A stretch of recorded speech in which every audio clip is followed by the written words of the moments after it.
नमस्कार दोस्तों, आप सभी का डायमंड एकेडमी 425 पर स्वागत है। आज पढ़ने वाले हैं भारत का संविधान। तो चलिए शुरुआत करते हैं आज के इस नए गहन विश्लेषण की। हाँ, और ये बहुत ही उत्साहवर्धक होने वाला है। बिल्कुल, क्योंकि आज हम एक ऐसे विषय पर चर्चा कर रहे हैं जो दुनिया के सबसे बड़े लोकतंत्र को चलाता है। ये सिर्फ कोई कानूनी किताब या अनुच्छेदों का संग्रह नहीं है। एकदम सही। इसे हम एक जीवंत दस्तावेज कह सकते हैं।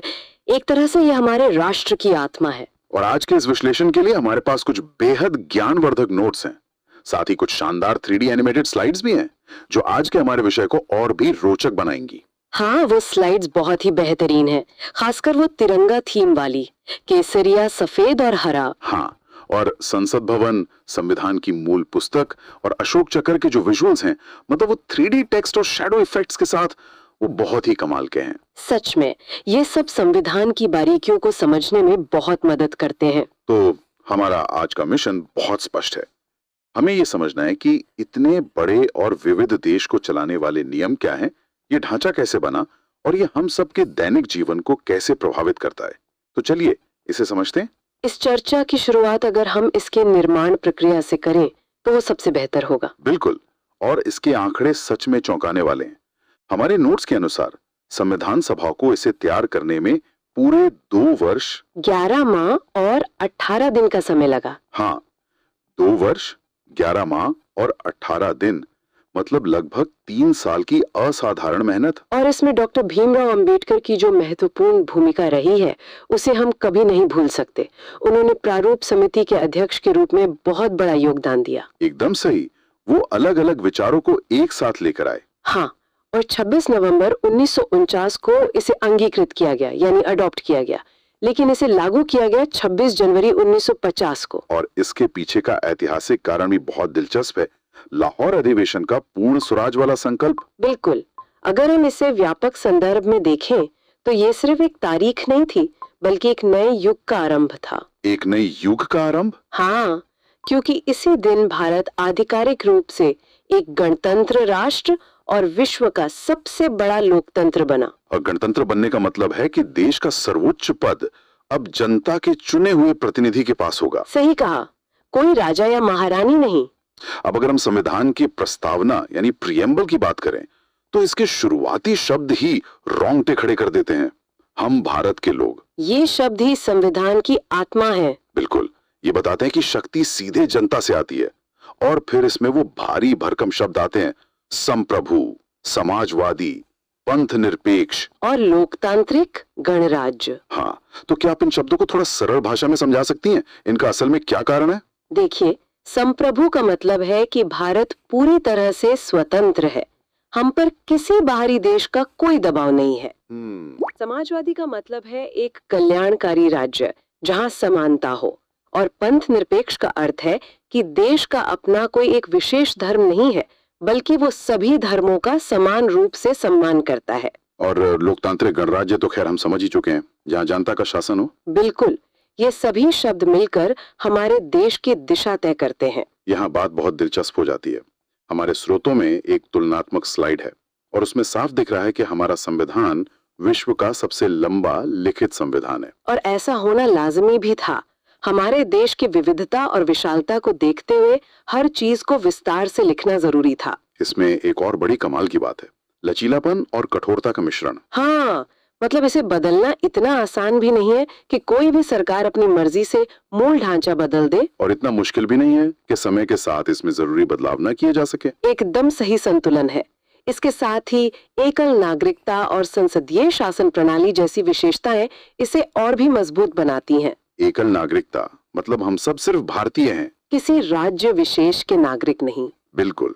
अब अगर हम संविधान के भाग 3 की ओर बढ़ें, जो कि हमारा सुरक्षा कवच है। हाँ, मौलिक अधिकार। हमारी स्लाइड्स में ये 6 मौलिक अधिकार बहुत ही शानदार 3D इफेक्ट के साथ हाईलाइट किए गए हैं। तो जरा गिनाइए इन्हें। पहला है समानता का अधिकार, दूसरा स्वतंत्रता का अधिकार, तीसरा है शोषण के विरुद्ध अधिकार, चौथा है धार्मिक स्वतंत्रता का अधिकार, पांचवा सांस्कृतिक और शैक्षिक अधिकार, और छठा संवैधानिक उपचार का अधिकार। यहाँ सबसे रोचक बात यह है कि अधिकार कभी भी जिम्मेदारियों के बिना नहीं आते। ये बहुत गहरी बात कही आपने। हाँ, इसीलिए भाग 4 क के तहत अनुच्छेद 51 क में मौलिक कर्तव्यों को भी शामिल किया गया है। और वो कर्तव्य क्या है? जैसे कि संविधान का सम्मान करना, राष्ट्रीय ध्वज और राष्ट्रगान का सम्मान करना, देश की संप्रभुता, एकता और अखंडता की रक्षा करना, और मुझे लगता है कि सार्वजनिक संपत्ति को सुरक्षित रखना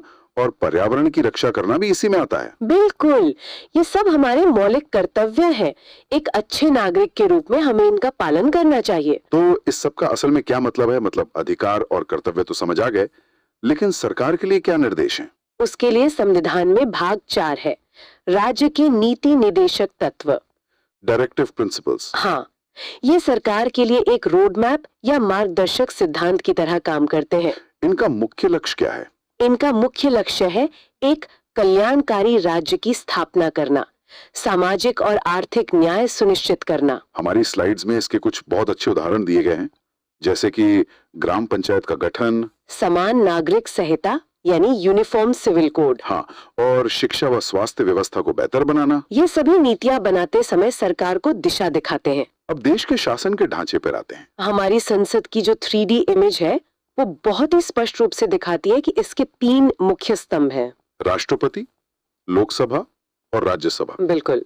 और यहीं से संघ और राज्य संबंध की बात भी निकलती है। हाँ, शक्तियों का विभाजन ये एक बहुत ही शानदार तंत्र है जहाँ केंद्र और राज्य बिना किसी टकराव के अपना अपना काम करते हैं। इसके लिए 3 सूचियां बनाई गई हैं, सही है? हाँ, संघ सूची, राज्य सूची और समवर्ती सूची। तो संघ सूची में वो विषय आते हैं जो पूरे देश के लिए महत्वपूर्ण है, जैसे कि रक्षा विभाग और रेलवे। इन पर कानून सिर्फ केंद्र सरकार बनाती है। और राज्य सूची में पुलिस और कृषि जैसे विषय आते हैं जिन पर राज्य सरकारें नीतियां बनाती हैं। लेकिन समवर्ती सूची मुझे लगता है वो सबसे दिलचस्प है। बिल्कुल, इसमें शिक्षा जैसे विषय आते हैं जिन पर केंद्र और राज्य दोनों कानून बना सकते हैं।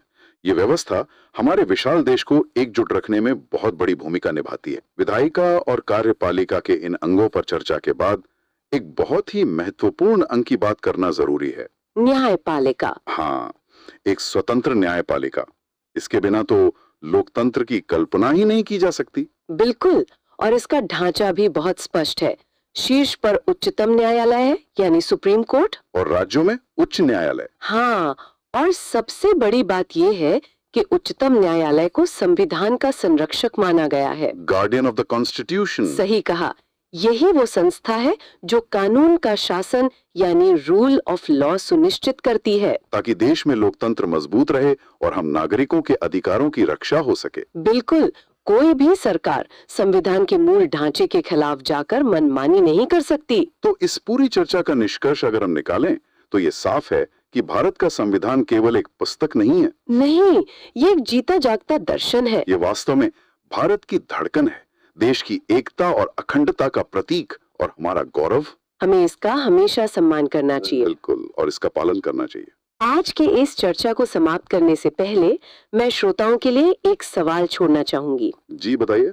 अगर हम इस पे गहराई से विचार करें, जो दस्तावेज दशकों पहले लिखा गया था, जब इंटरनेट या आर्टिफिशियल इंटेलिजेंस जैसी चीजें नहीं थी, हाँ, उस समय तो डिजिटल दुनिया का नामो निशान नहीं था। बिल्कुल, तो वो आज भी एक जीवंत दस्तावेज के रूप में हमारी डिजिटल निजता या आधुनिक चुनौतियों से कैसे निपटता है? ये सोचने वाली बात है। क्या संविधान की असली ताकत सिर्फ इसके पन्नों पर लिखे शब्दों में है या देश के नागरिकों की उस इच्छा शक्ति में है जो इसे रोजमर्रा के जीवन में जिंदा रखती है? बहुत ही गहरा सवाल है, और मुझे लगता है कि इसी विचार के साथ हमें आज की इस चर्चा को विराम देना चाहिए। हाँ, श्रोताओं को इस पर खुद विचार करना चाहिए।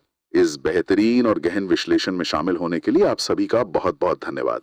अगर आपको ये जानकारी उपयोगी लगी हो तो चैनल डायमंड एकेडमी 455 को सब्सक्राइब करें और इस विश्लेषण को लाइक और शेयर जरूर करें।